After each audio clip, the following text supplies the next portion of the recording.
Saudara, bagaimana jalannya proses evakuasi yang sudah memasuki hari keempat? Kami juga sudah terhubung bersama dengan Emi Freezer, Kasubdit Pengarahan dan Pengendalian Operasi Bencana dan Kondisi Membahayakan Manusia Basarnas. Pak Freezer, selamat petang dengan Maidop.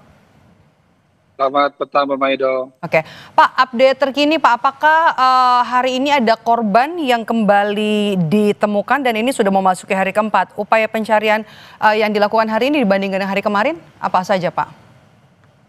Baik, terima kasih. Mohon izin kami menyampaikan bahwa untuk proses evakuasi korban-korban yang terdampak akibat runtuhnya bangunan pondok pesantren di Sidoarjo ini, kami sampaikan hingga jam 11.30 kita menggunakan metode yang berbeda pendekatannya dengan metode 3 hari sebelumnya. Di mana 3 hari sebelumnya kita menggunakan metode rescue evacuation dengan menggunakan manual, kita tidak menggunakan peralatan-peralatan yang memberikan dampak rambatan getaran yang signifikan, karena alat yang kita gunakan sebagian memberikan getaran yang memberikan dampak perubahan pada struktur bangunan yang sangat-sangat tidak stabil. Lalu kemudian setelah korban hidup terakhir berhasil kami evakuasi di pukul 20.22 korban yang ke-18, maka kami lakukan analisis kembali, sensitize up atau penilaian kembali lokasi, baik itu secara manual ataupun dengan menggunakan peralatan. Kami laksanakan selama 3 kali pengulangan dengan harapan bisa mendapatkan variabel penilaian yang berbeda. Namun ternyata di 3 kali waktu yang kita laksanakan mulai dari 23.30, 01.30 dan 07.00, hasil yang kami dapatkan semuanya flat atau tidak ada tanda-tanda kehidupan yang dapat tertangkap oleh alat deteksi ataupun respon balik saat kami memanggil korban-korban yang terjebak ataupun yang diperkirakan terjebak di dalam bangunan, selain dari 7 korban yang sudah pasti posisinya diketahui dan memang memerlukan pemindahan puing-puing untuk dapat dievakuasi. Dan saat ini posisi kren 1 yang bisa dioperasionalkan karena memang exit point-nya ini terbatas dan alat yang bergerak adalah alat berat yang terpilih.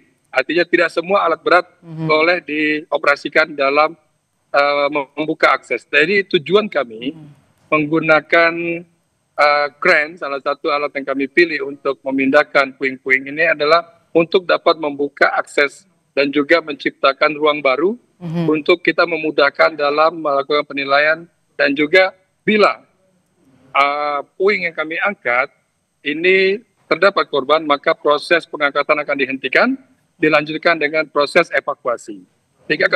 Sehingga kami lakukan secara bertahap, tidak gerasa-gerusuk, karena kami sangat menghormati hak dasar dari korban yang terjebak, tanpa kami melakukan dengan pendekatan yang selalu kehati-hatian dan bertahap.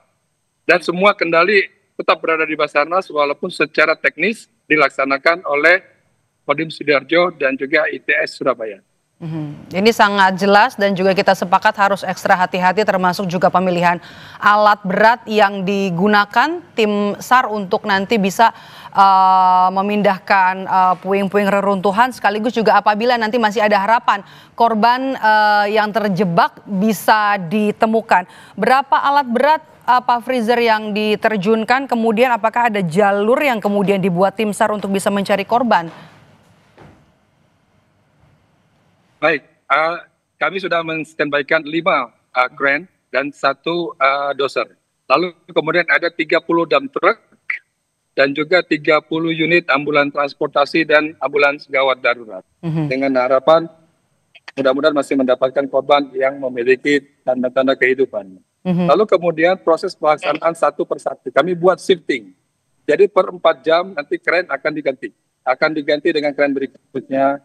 Dengan tujuan sambil kita melaksanakan operasi pembukaan jalur, kami juga ingin memberikan pengalaman langsung bagi para operator yang terlibat agar sama-sama mendapatkan lesson learned bagaimana menghandle sebuah runtuhan bangunan yang diperkirakan ada manusia di dalamnya. Sehingga kita dengan pengalaman ini tentu akan mendapatkan sumber daya yang selain memang terlatih di bidangnya, tetapi juga mempunyai sense of health. Ya. Jadi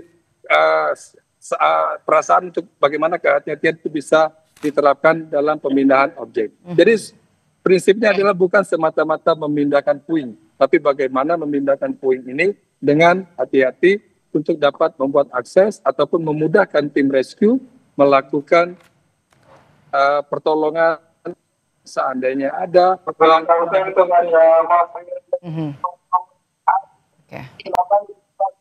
Sebentar Pak, lagi ada pengumuman. Ya, silakan Pak.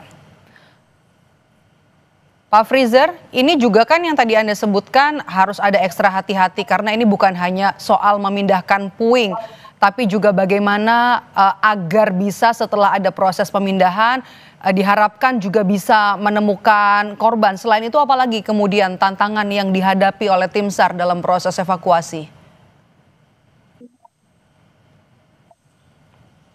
Mohon maaf Pak, saya tidak bisa mendengar suaranya karena ini speakernya terlalu besar. Dia bisa ditahan sebentar kah? Oke. Baik. Pak Freezer? Siap. Ya, singkat saja, Bapak ini juga tentu masih ada harapan dari 59 keluarga dari santri yang masih dinyatakan hilang. Masih adakah deteksi kehidupan hingga dengan sore ini, Pak Freezer? Untuk harapan harus selalu kita tingkatkan. Karena dengan berbaik sangka insya Allah kita akan diberikan jalan. Ini adalah ikhtiar kita. Ikhtiar yang kita lakukan secara bersama-sama, secara kolektif dari semua lapisan. Mudah-mudahan memberikan kesempatan terbesar bagi kita untuk bisa mendapatkan korban lebih lanjut. Tetapi harapan sejatinya adalah yang masih dalam pencarian itu mereka tidak terjebak di dalam bangunan. Dan tetap mengedepankan positive thinking dengan pengharapan betul kepada Tuhan yang Maha Esa. Baik, terima kasih Pak Emi Freezer, Kasubdit RPDO KMM Basarnas sudah bergabung bersama kami. Selamat bertugas kembali, Pak Freezer. Terima kasih Pak Ebo.